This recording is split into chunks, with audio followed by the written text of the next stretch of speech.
pagkagaling natin sa trabaho, sa joyride, mga kabron, ganitong oras. Pahinga muna tayo ng konti. Tapos, konting music habang nagpapahinga.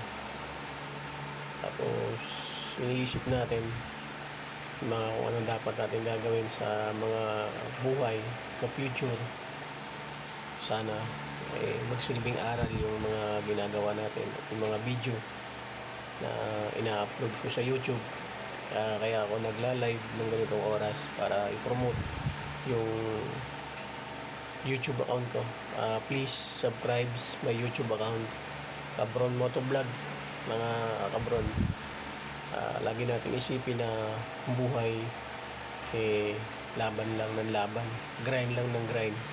Hindi tayo pumabayaan ng Panginoon na naandyan sa taas, lagi siyang naandyan, gumagabay sa atin.